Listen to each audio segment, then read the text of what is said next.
กองประชุมใหญ่ผู้แทนในลาวสังชาติทั่วประเทศครั้งที่12ซึ่งเปิดขึ้นในวันที่18 29เดือน4หรือว่าเมษายนที่ผ่านมาเนาะก็มีหลายภาคส่วนได้เข้าร่วมในนั้นก็มีคนลาวเชื้อชาติลาวอยู่ต่างประเทศก็ถูกทางภาครัฐทางรัฐบาลลาวเพิ่นเชื้อเชิญเข้ามาร่วมกองประชุมดังกล่าว กองประชุมดังกล่าวได้เสร็จสิ้นไปเนาะก็ถือว่าก็มีหลายอ่าเสียงวิพากษ์วิจารณ์เกิดขึ้นเนาะแต่ว่ากำลังเป็นกระแสอีกหนึ่งพี่น้อง เพราะว่าในกองประชุมหั้นจะมีทางภาครัฐเพิ่นก็ได้เรียกร้องให้คนลาวอยู่ต่างประเทศเนาะที่ไปอาศัยดำรงชีวิตอยู่ต่างประเทศก็อยากให้เข้ามา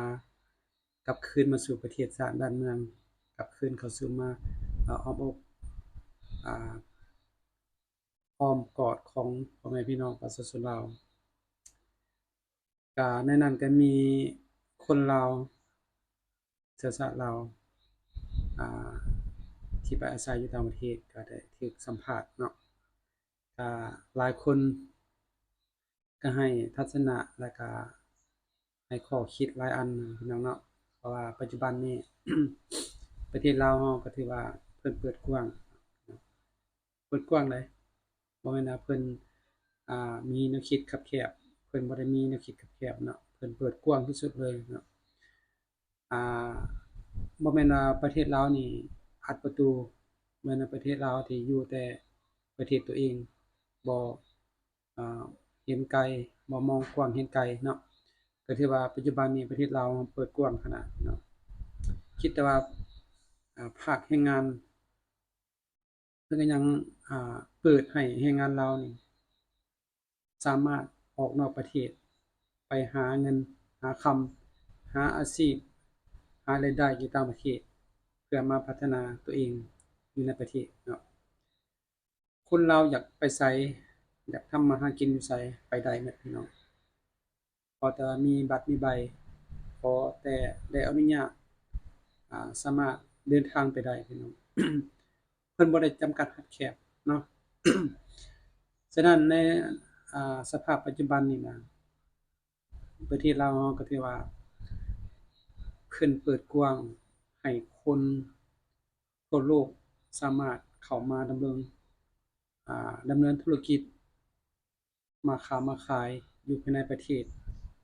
สปปลาวนี่ได้เนาะ ฉะนั้นแล้วเพิ่นจึงเรียกร้องให้ทางคนลาวอยู่ต่างประเทศสามารถเข้ามาได้คือกันเนาะจักหน่อยสิเว้าว่าอ่า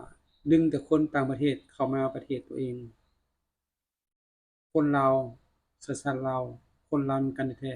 ๆเป็นหยังจึงปล่อยปละละเลยเป็นหยังจึงถิ้มเขาเจ้าเป็นหยังจึงบ่เชิญเขาเจ้ามาร่วมอ่า เขามาร่วมกันพัฒนาประเทศของตัวเองเนาะฉะนั้นแล้วในกองประชุมในลาวสังชาติครั้งนี้เพิ่นก็ได้เรียกร้องให้ทั้งพี่น้องเชื้อชาติลาวอยู่ต่างประเทศสามารถเข้ามาอ่าอยู่ประเทศตัวเองได้เข้ามาร่วมมาสร้างสรรค์นำกันได้เนาะแต่มีประเด็นหลายๆประเด็นพี่น้องที่คนลาวบางพวกอยู่ต่างประเทศเอาปัญหาดังกล่าวนี่น่ะมาวิพากษ์วิจารณ์ว่า ประเทศลาวเรานี่บ่สามารถสร้างประเทศตัวเองได้บ่สามารถเฮ็ดหยังได้จึงเชิญเขาเจ้าเข้ามาอยู่ประเทศตัวเองนี่นะเขาเจ้าว่าบ่มีหวังบ่มีทางจะกลับคืนประเทศได้ก็หลายๆคำเว้าเนาะ นั่นแหละพี่น้องบางคนเนาะบางคนยังมีอคติ บางคนยังมีอคติเนาะแต่บางคนข้าพเจ้าคิดว่าหลายคนอาจจะอยากกลับเนาะเพิ่นเว้านี่ก็เว้าเพื่อรวมหมดซุคนพี่น้องเว้ารวมซุคน ผู้ใดอยากกลับก็กลับได้เนาะผู้ใดบ่อยากกลับก็บ่เป็นหยังเนาะ เดี๋ยวจะว่าทางภาครัฐนี่เพิ่นมีจิตใจคับแคบบ่เห็นฮอดพี่น้องตัวเองเนาะเห็นแต่เชื้อชาติอื่นเห็นแต่คนอื่นดีกว่าพี่น้องตัวเองแม่นบ่พี่น้องซั่นแหละเพิ่นจึงเชื้อเชิญมาหมดซุผู้ซุคนเนาะเฮามีลูกมีหลานลูกหลานเฮาเกิดอยู่พุ่นเราก็ต้องได้อ่าสร้างแนวคิดหรือว่าปลูกฝังแนวคิดของลูกหลานตัวเองให้รักประเทศชาติเนาะประเทศลาวก็คือประเทศของเราเองนะอยากให้เขาอ่ามีสายพัวพันกับพี่น้องทางฝั่งนี้แล้วก็อยากมาร่วมมาสร้างสรรค์ได้หมดพี่น้องเนาะเราอยากให้พี่น้องเข้ามาเบิ่งการให้สัมภาษณ์ของคนลาวสัญชาติลาวที่ไปอาศัยอยู่ต่างประเทศแล้วก็มี อ่าข้อเสนอเนาะข้อเสนอของพี่น้องสัญชาติลาวที่อยากให้ภาครัฐช่วยแก้ไขมีหลายปัญหาพี่น้องเนาะอยากให้ทุกคนเข้ามารับชมเนาะมีปัญหาใดๆที่อยากให้ภาครัฐช่วยอำนวยความสะดวกให้กับคนสัญชาติลาวถ้าว่าอยากกลับคืนประเทศต้องมีปัญหาใดๆเพื่ออำนวยความสะดวกอยากให้ทุกคนเข้ามาฟังเขาคือดรแซมเรียบชูมาจากรัฐแคลิฟอร์เนียนะมาจากรัฐแคลิฟอร์เนียเป็นกรรมการศูนย์กลางแนวเราสังชาติสมัยนี้สมัยที่2แล้วสมัยที่2เมื่อพอดีมาเมื่อมื้อนี้แล้ว ความรู้สึกตลอด10ปีผ่านไปเป็นกรรมการในรู้สึกดีอกดีใจอันที่1คือเขาก็มาฟังความเสนอทางนี้เนาะแล้วเขาไปเขาก็พยายามอธิบายให้ประชาชนฟังว่าประเทศเฮาถึงแม้ว่าเขาจะหนีจากประเทศนี้ไปแล้วก็แล้วแต่ว่าเขายังเป็นเขาเกิดอยู่ประเทศนี้เขายังเป็นประชาชนประเทศนี้ให้เขาหาวิธีทางกลับมาพัฒนาลูกหลานเฮาให้มีความก้าวหน้าเจริญข้าพเจ้าเองมาจากประเทศแคนาดาเป็นคณะแนวนำเพิ่นก็ได้10กว่าปีแล้วซึ่งข้าพเจ้านั้นเป็นผู้เงินเสียโนไทยเกิดอยู่สวรรณเขต แต่นี่ออกจากบ้านนั้นเกือบแต่ปี76และกลับขึ้นมาได้มาซอยบ้านเกิดเมืองนอนก็หลายแห่งแหละก่อนอื่นแล้วเป็นสร้างโรงเรียนให้พวกชนเผ่าปัจจุบันนี้ก็ได้14-15หลังแล้วแต่ละแขวงแต่ว่าบอนใดเพิ่นห้องขอไปทุกบอนข้าพเจ้าเองมาในนามที่ว่าคณะแนวเราสร้างชาติได้มาประชุมร่วมทั้งเพิ่นแต่ว่าแต่ละครั้งเป็นจังได๋แต่มาหลายคนเลยแหละมาแล้วแต่ว่าก่อนอื่นเนี่ยข้าพเจ้ามีความรู้สึกที่ว่าภาคภูมิใจที่ว่าเพิ่นให้เกียรติคนเชื้อสายลาวเฮาอยู่ต่างประเทศคือว่ามีส่วนประกอบสิ่งหนึ่งคือได้สร้างสาพัฒนาบ้านหัวพันสื่อทุมคำหลวงวันซึ่งเป็นกรรมการศูนย์กลางในเราสองศาสตร์ประจำอยู่ประเทศฝรั่งเดินทางมาเข้าร่วมกองประชุมใหญ่ของศูนย์กลางในเราสองศาสตร์ครั้งที่12ทั่วประเทศข้าพเจ้ามีความภาคภูมิใจมีความรู้สึกที่ได้เข้าร่วมในกองประชุมซึ่งที่เป็นกองประชุมที่มีความหมายความสำคัญขององค์การศูนย์กลางในเราสองศาสตร์ในครั้งนี้ในคำขวัญของกองประชุมใหญ่ครั้งที่12ของศูนย์กลางในเราสองศาสตร์เป็นเพิ่มทวีความสามัคคีปรองดองของชนลาวบรรดาเผ่าในการต่อร่วมความสามัคคีของบรรดาพี่น้องคนเชื้อชาติลาวที่ดำรงชีวิตอยู่ต่างประเทศและกับพี่น้องลาวหันหน้ากลับขึ้นมาสร้างสรรค์พัฒนาสร้างเศรษฐกิจสังคมให้แก่ประเทศชาติของพวกเรากองประชุมก็ได้เน้นหนักต่อการขยายปฏิบัติทิศทางนโยบายของพรรคประชาชนปฏิวัติลาวของกองประชุมใหญ่ของพรรคครั้งที่12และพวกข้าพเจ้าในนามคณะกรรมการศูนย์กลางในเราสองศาสตร์ประจำอยู่ต่างประเทศจะได้นำเอามติตกลงของกองประชุมใหญ่ของศูนย์กลางในลาวสองศาสตร์ครั้งที่12ไปพันขยายปลุกระดมจิตใจของพ่อแม่พี่น้องคนเชื้อสายลาวที่ดำรงชีวิตอยู่ต่างประเทศให้มีความสามัคคีปรองดองช่วยเหลือซึ่งกันได้ มาประกอบส่วนในการสร้างสรรค์พัฒนาเศรษฐกิจสังคมของสปป.ลาวให้มีความเติบใหญ่ขยายตัวเฮ็ดให้เศรษฐกิจ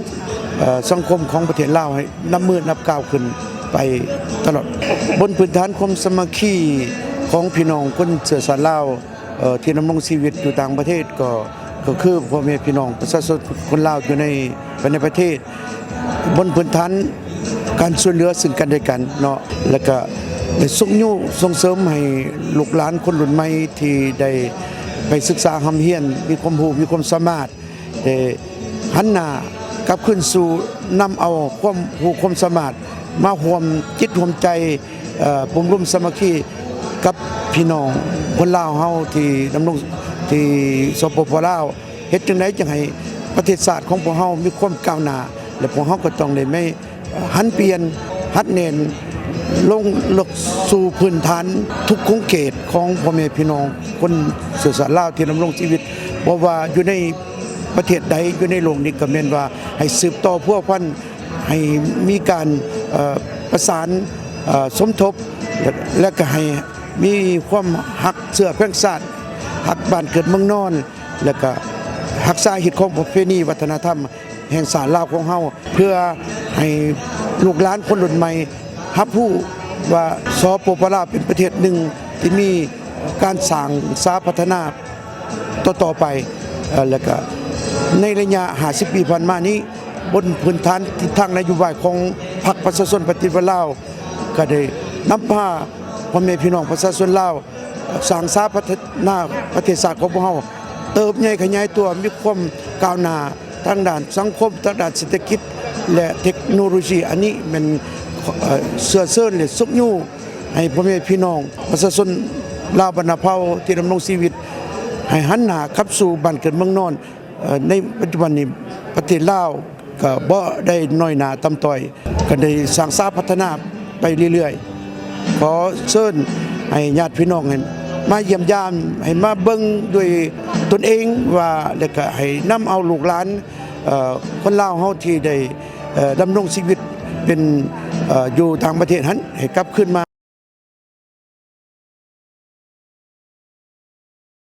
พระเจ้าจะขอเฮียนเสนอต่อรัฐบาลสปป.ลาวเพื่อเฮ็ดแนวใดจังให้เป็นการดึงดูดบนจิตใจคนลาวในทั่วไปในทั่วโลกเนาะก็เพื่อให้เขาเจ้าได้มาประกอบส่วนนี้ก็จะขอเสนอนโยบายให้พี่น้องคนลาวหันได้มีความจับใจในการหันเปลี่ยนเปิดกว้างให้ลูกหลานคนลาวได้มาร่วมสังสรรค์นี้กันแม่นว่า1ให้ความสะดวกในการมาตั้งถิ่นฐานมาร่วมประกอบส่วนในการสร้างสรรค์เศรษฐกิจสังคมนี้1ก็แม่นการให้การขอมาอยู่ลาวถาวรเนาะพี่น้องเนาะและก็อัน2ก็กรรมสิทธิ์ในการสร้างพื้นฐานเศรษฐกิจสังคมอยู่ในสปป.ลาวนี้ก็แม่นว่าเรียกร้องให้รัฐบาลให้มีนโยบายเปิดกว้างเสียจังได๋จังให้เขามาตั้งทิศทานนี้ก็มันก็แม่นอิงใส่กับบ้านอยู่เฮือนนอนเนาะให้เป็นสื่อเป็นเจ้าของเขาเจ้าเองเนาะหรือว่าการนำใส่ที่ดินก็ยังให้เรียกร้องให้เป็นสื่อของเขาเจ้าเองในระยะผ่านมาก็แม่นใส่สื่อพี่น้องมันก็บ่ง่ายเขาเจ้าเองเพื่อมีความเชื่อมั่นต่อนโยบายเปิดกว้างของพรรคและรัฐบาลของพวกเฮาหันก็อยากเฮียงห้องถ้าว่าแก้ไขได้ก็ยังให้เขาจอยมีสิทธิ์เป็นเจ้าของน้ำใส้ที่ดินหรือว่าทรัพย์สมบัติเรือนซ่านของเขาเจ้าหั่นนะอันนี้อยากขอเสนอทุกภาคส่วนให้ความสะดวกในการเข้ามาอยู่ลาวถาวรก็เช่นเดียวกันก็อยากให้มีนโยบายเร่งรัดให้ในการขออยู่ลาวถาวรก็ให้มีกำหนดเป็นระยะจักปีจักเดือนจะสามารถมาอยู่มาเดินมาเฮ็ดเอกสารให้มีการลงกำหนดว่า1 เดือนบ่3 เดือนบ่ถึงจะได้การขออยู่ลาวถาวรนี้เนาะอันนี้ก็ขอเฮียงห้องให้ทุกภาคส่วนของรัฐบาลของพวกเฮาช่วยแก้ไข